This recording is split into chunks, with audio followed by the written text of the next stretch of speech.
Sunday live chat. I'm going to tell you guys a funny story. That's how I'm going to start this off. So today, I went to CVS to get eye drops. And when I got eye drops, the cashier kid, what's up, Mark? The cashier kid, he was an Indian gentleman, college age. He goes, "Hey, Stefan." He goes, "Hey, man, how long you been working out?" And I go, "Oh, well, since I was 17 and I'm 30 now." And he goes, "Wow." And he goes, you don't look 30. You look like 20s, college age." And I was like, "Okay." And he goes, "I've been trying lately." And he like flexes for me, shows me his bicep. And he goes, I've been trying really hard, you know. I've always been skinny my whole life." And I said, "Maybe you should find some steroids." And he goes, "Is that what you did?" And I go, "Yeah." And I take my stuff and I walk out because I paid.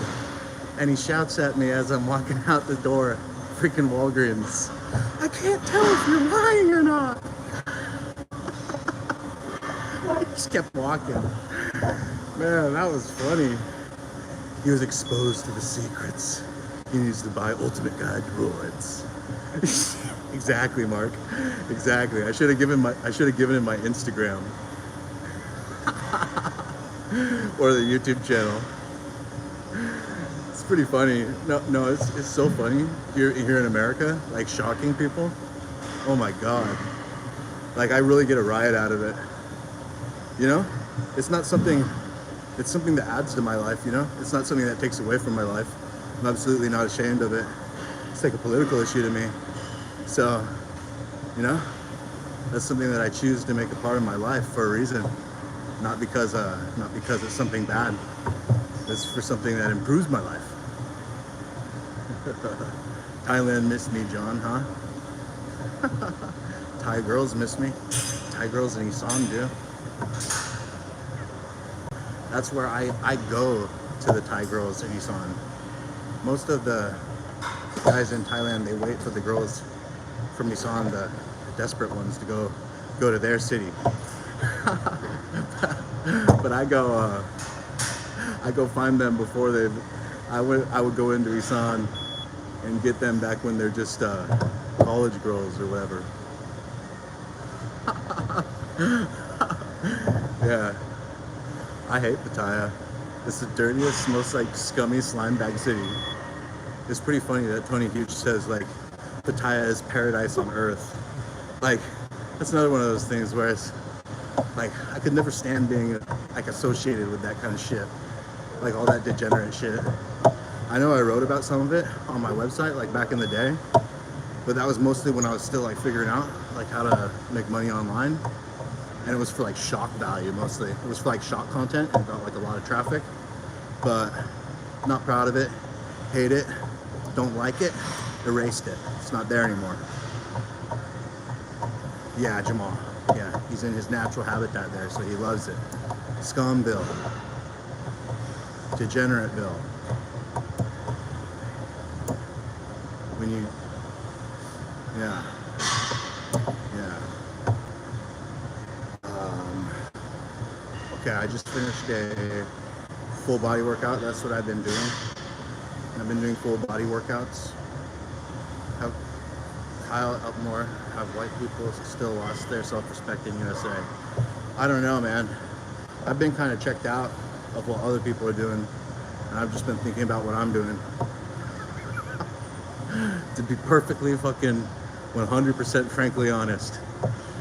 But the workout today, I did barbell bench press for one all-out set, and I did pull down for one all-out set, and I did bicep curl for one all-out set, dumbbell deadlift for one medium set, and hammer strength bench press for one all-out set. So I haven't been feeling I did a 36-hour fast recently. That was on Thursday. The last meal I ate was Wednesday. I didn't eat Thursday. And then I ate Friday night was the next time I ate. So it was 36 hours. I did 2 workouts during that time. And so now it's been 1 day of eating, and now Sunday today. I'm in the gym, so I was pretty weak today. I did not feel strong at all. But that's, I guess, to be expected. But one thing I want you guys to remember when you're doing your workouts, your cadence, right? Like, you got to control the weight, right? So one of the things that once you start, like, a lot of guys who are still natural too, they're like desperate for muscle gains, so they'll never let their muscles do the work, because they got to get those reps, they got to get that strength. You can't let one workout go by where they don't get that strength, you know? They feel really desperate for gains now. But after you feel a little bit more like satisfied, then you'll be open to like more content with where you're at. You'll be open to more experimentation. So this is one of the things that this will really help you. If you'll experiment with this and not always try to go, you know, listen to me. So when you do your rep cadence, right, you gotta like do, like, say I'm doing bench press, right? Then I'm gonna be like lowering it like this, like completely under control. And then I'm gonna pause it, go 1, when it's in the fully stretched position, it's not moving. And then I'm gonna punch it up as fast as I can, okay? So every rep is like, you're like punching it up like as fast as you can, like, like this, right? And, but then you're like coming down, right? So you're like, and then you're like coming down, coming down, stop, hold it, and you push it back up like that, right? That's like for like bench press. That's the way that you should be doing it. Because if you're just doing it like this, you know, you're not pushing as hard as you can. You're not pushing as hard as you can, okay? On every rep, you need to be pushing as hard as you can, so you need to be accelerating that weight, okay? If you do this, it's gonna majorly help you, okay? Especially if you're natural. I'm not joking. So that's the way I do all my exercises. Always like that, every exercises. Same thing with the curl.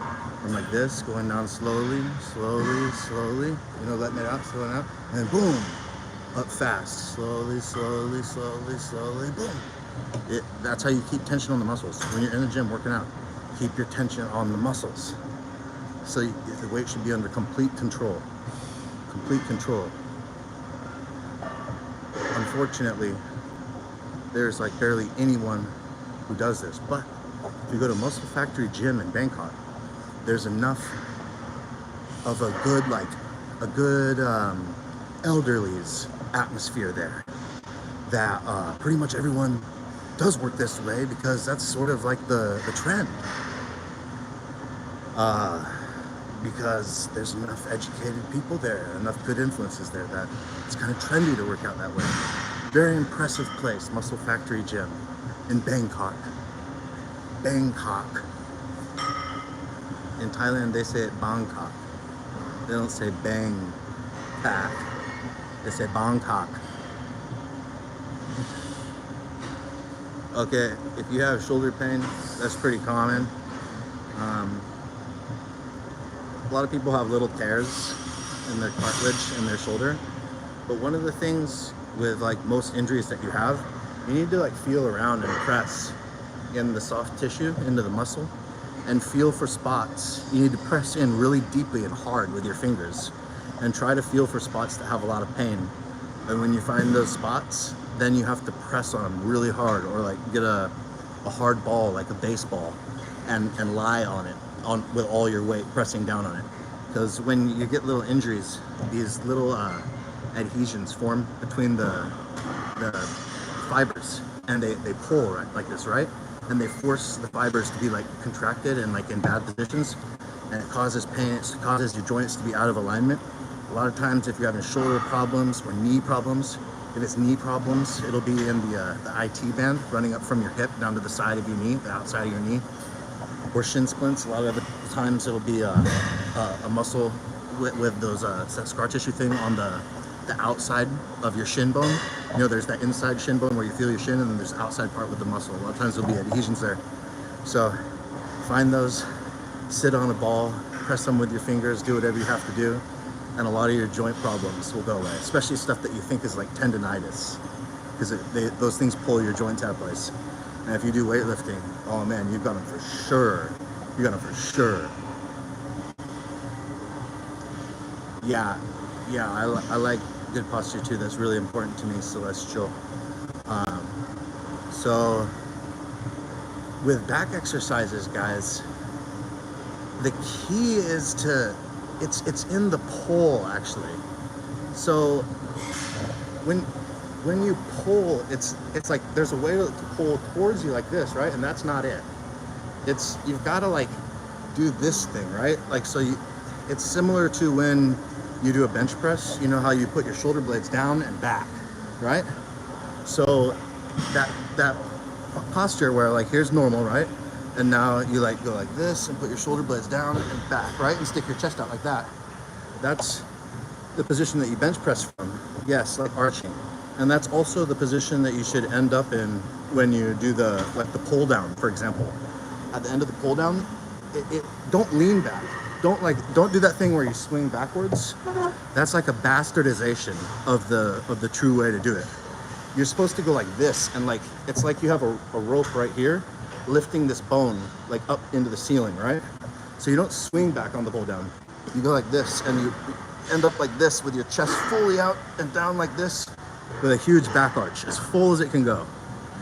And if you're pulling like that, then it pulls everything back. You'll end up in the tightest position that your back can get, with your shoulders completely back and everything. Yeah, that's how you should do the pull down. Do it like that, you'll see a lot of really awesome progress.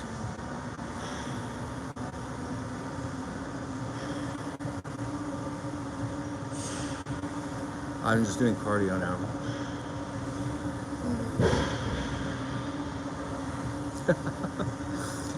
John asks, is his strawberry flavored protein by Dymatize okay if it's white? Are you afraid it's anthrax or something?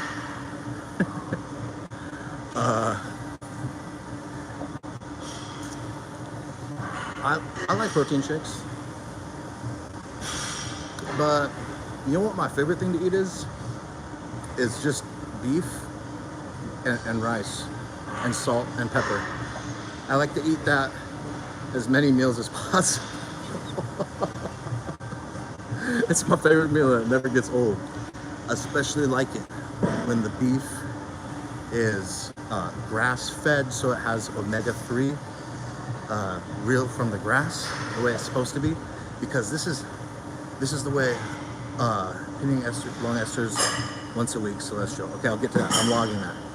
The way that I feel about diet and the way that I want to eat, and this is the way that I feel about, I talk about this in the book, is that when you are on gear, you are revving your engine at a high RPM, and you're turning your engine, you're like hot rodding. Like the engine is your body, you know, like in your organs. And, you know, when you have a hot rod, like, you know, a hot car, like a Porsche or a Ferrari, or, you know, any kind of like hot rodded car, any kind of sports car, you cannot give that car normal fuel. The normal fuel will clog and corrode it, and it's much worse to put the normal, it will burn it, but it won't last long. And if you put the normal fuel in, it's going to clog it and corrode it. But in a normal car, without the hot rodded engine, it can take the normal fuel just fine. It doesn't need premium, super filtered fuel, okay? And so in the book, I talk about this, that when you decide to use PEDs, you are turning your body into a hot rodded car, and you're running your RPM, your organs, you know, you're like getting close to the red line. You know, the red line, once it hits the red line, that's where, you know, the car throws its pistons and, and you know, your engine blows up. So that, you don't want to do that. And so what I'm talking about is that in the book, my philosophy now is that I don't want to put anything in my body that isn't like growing from the ground or an animal, or comes from an animal. Like eating animals or animal products and things that come from the ground. That's pretty much all that I want to eat. I'll eat other things occasionally, but not every day. And the reason I do this is because, you know what, like I'm doing this thing, you know, with the PEDs. So I'm not putting a bunch of like shit in my body, because that normal food is like unleaded gasoline, okay? And I've made my engine a hot rod. So that stuff is gonna screw you up. And any bodybuilder that says that like, oh yeah, like it's just the same as like normal, you can like do whatever you want, or like those guys that are like showing themselves eating like a lot of junk food and stuff and like being like, haha, look what I can get away with. It's so foolish. It's insane. It's insane how foolish that is. It's so much worse for them to be doing that and their organs than it is for a normal person to be doing that. With a normal person, they can handle that junk food much better. But these guys are already redlining their engines by taking the PEDs. And now you add in this like freaking, yes, junk shit food and stuff, and it's like, oh my God. So in the book, I talk about that, like, yo, if you want to do this and have it be a lifestyle, which, you know, if you do want to do it, if you don't want to just experiment with it one time, you know, it should be a lifestyle for you, you know? And like, honestly, too, you shouldn't use them, like, before you're, like, you know, at least 21 at the very earliest, man, because, like, the younger guys have the more issues with, like, mental problems and shit when they use them. The older guys don't experience that as much.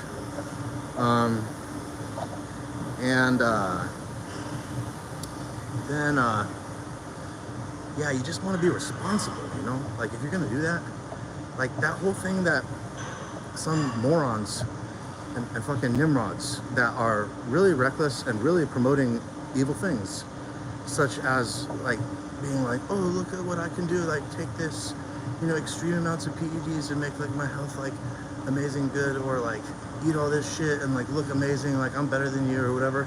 Like, that is, like, such a, like, boasting, unnecessary. You know, that person has a low self-esteem, and it's like, dude, that person's like really hurting themselves too. It's not good advice. It's not good advice. Sir Charles Cinderhorn asked what's my opinion about microdosing 10 milligrams of D-ball daily. There was a doctor in the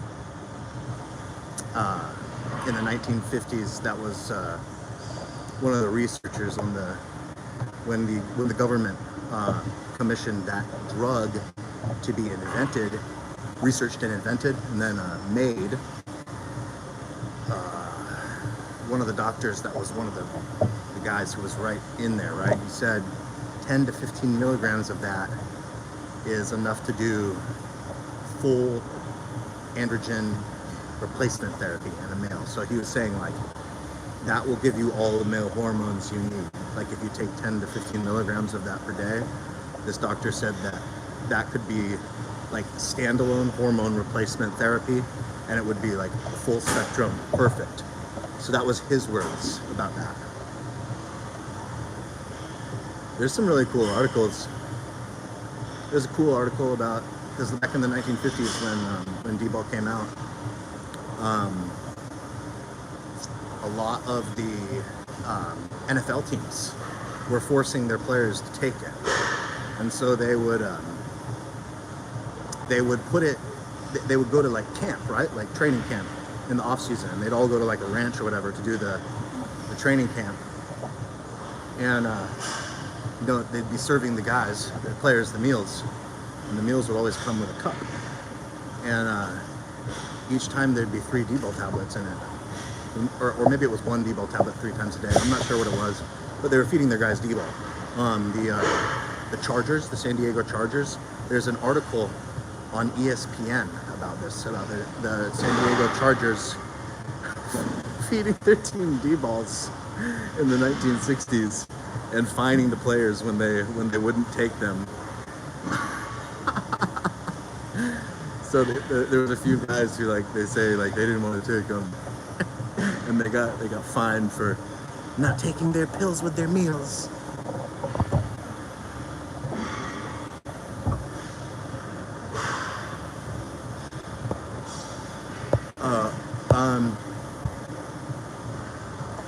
So somebody asked about what kind of like hormones that baseball players use, and those are used like, well, do you remember that pro hormone called Ferroplex, desoxymethyltestosterone? That used to be one of the ones that like Barry Bonds had from Victor Conti, and Patrick Arnold, you know, the Volco Labs people who, those are the chemists that made like, you know, the one that then Marion Jones had in the 2003 Olympics, the tetrahydrogesterone. And I don't remember what the other mixture said they were using was. I just remember those two. They were also using, all those athlete stuff, we're also using 4.5 IU of serostem before bed. That was also part of their protocol, because the Volco Lab had all their athletes on the same protocol. Which, Milo, which kratom is best for reading? Kratom doesn't make me want to sit still, actually. I actually want to be moving when I take kratom, because it makes me feel, the feeling that I get kind of starts in my stomach, and it's an energetic feeling, and I kind of feel like I need to do that kind of a thing. I prefer, yeah, I wouldn't do it when I was reading. I wouldn't do that. You could try. But personally, I like to go to the gym. I can do like a 3-hour workout on kratom and never get tired. You just can't feel it. You just can't feel that you're tired. And it feels really good. Like it's like one of the greatest workouts. It's amazing. Oh, long esters once a week. Yeah, absolutely. They like something. I'll tell you. So you know, Bayer Pharmaceuticals. They make a bunch of, yes, the book. Sam explains how to read blood test results. The book. No. What was it? Bayer Pharmaceuticals. Yeah. So there's a bunch of, you know, they make a ton of stuff. Like, you can see it on a bunch of. If you go look in your medicine cabinet, guarantee you something's made by Bayer. Okay. So they have a German branch that makes Bayer Testoviron. Okay, and that's like really widely available in like every pharmacy in Thailand. Like even out in the boonies, you know, like out way out in the countryside where there's only farmers, they still got Bayer Testoviron from Germany. Don't ask me why, but it's very available out there. And so I've got to read the inserts, you know, and seen what Bayer, you know, they've tested it, and they show their results of their tests in that pamphlet. And inside it says that, you know, it's called Bayer Testoviron, testosterone and xanthate, 250 milligrams per milliliters. And it shows and tells that in the manufacturer's insert, it peaks at 24 hours. So it's actually a misconception. I go over this in the book, that it takes weeks, you know, whatever. At the actual peak blood level, if you take a 1 cc, 250 milligram shot of testosterone, the next day, 24 hours later, you will have 25 milligrams in your blood. And this level then starts dropping slowly. It pretty much stays pretty stable for like 3 or 4 days. But then by like the 7th day, you're only getting like 6 milligrams released into your blood on that day. And by the 20th day, it's like 1 milligram. And then after that, it's insignificant, it's 0. So it drops off like really fast. But it's definitely still there 7 days later, you know? But if it was more than 7 days, then you would start running into issues. Like 10 days, that would probably be kind of uncomfortable, because this is how it is. It's like day 0, day 1, and then it's like day 6, day 7, day 3, day 4, day 5, day 6, day 7, like that, right? So it's like right then would be pretty much when you'd want to take the next one on that 7th day.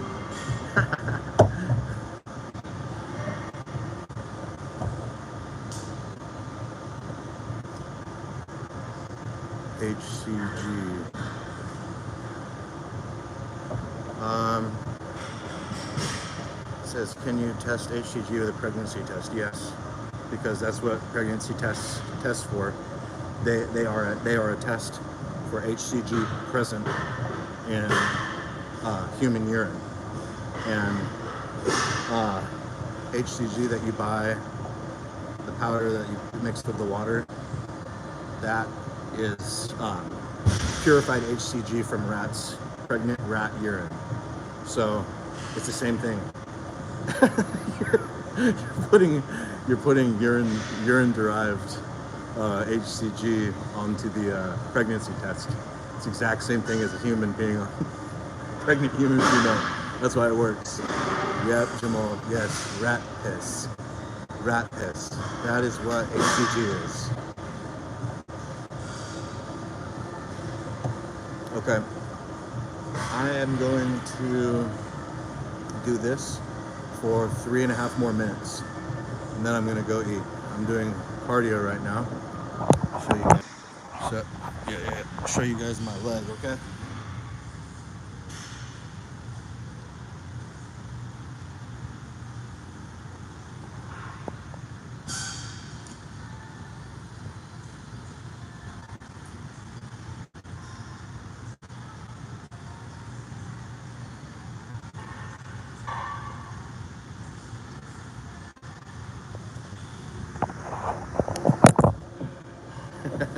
It's kind of funny shocking people with it.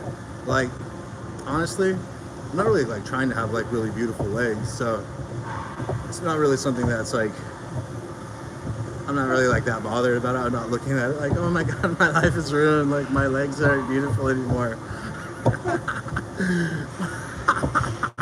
Like, that would suck if that was a girl, but you know what? I get banged up. I've been getting banged up my whole life. It seems like the more time goes on, the more banged up I get, the more permanent injuries I get, more bones with new, like, I'm thinking about these ones in my fingers, because if you see this one, for example, like really, it's kind of like fat on this knuckle. One time that knuckle exploded, like literally exploded. And so it was shattered into pieces all in my finger. I saw it in the x-ray. It was like, it was at least 7 pieces. and they were talking about putting me in this thing like they have on Zoolander, right? Where they have this glass thing around your hand, and it's like got like screws and stuff like stabilizing all the different pieces of bone, and they're like sticking into you, and you like walk around with it and shit. Like that with screws in your hand. And I was like, no way, man, I'm not doing that. And so instead I bought this splint from CVS. It was like this like pincher thing with it was like metal with the blue inside. And then I just put that on my finger, wrapped it around. And this is actually my guitar playing hand too. So this is the hand that I play guitar with, and you guys have seen me play guitar. Like, I still have good use of this finger, but of these 2 fingers, both of the first knuckles here both got shattered, and then the side of this hand broke. But that was a separate occasion, skateboarding. But like here's my other hand. See, I can close it fully, but look here, I can't close this hand fully, even though it's my guitar playing hand. Pretty weird that didn't fit my guitar playing. But I've seen some pretty amazing guitarists who have seriously maimed hands and maimed bodies. Like, I've seen one guy who only has 2 stubs. He doesn't even have a hand. He just has like 2 stubs on the end of a stump, and he can like shred. I was like, damn, that guy is a fucking badass, dude. What an awesome guy. That is really who I look up to, because you know what? That takes some serious mental strength. I am confident that I have very extreme mental strength, okay? But that, suffering a completely maiming injury, like having your neck broken and being confined to a wheelchair, or getting Lou Gehrig's disease and having every organ in your body shut down and not being able to speak, the only thing that could do is move your eyes after, you know, like being some, you know, amazing musician or athlete or something, because that's what happens to them. Like, those kinds of guys, man, those guys that get that and then they pull through and they're like still a happy guy and shit, and they're like, oh my god, that's an inspiration to me. Those are the guys that, like, I'm like, damn, that's what I'm aspiring, you know. I'm not there yet, I'm aspiring to be like them, because that's like the maximum mental powers. Whew. All right, I'm done with my cardio. I gotta go eat. See you guys later. Dan, the bodybuilder from Thailand.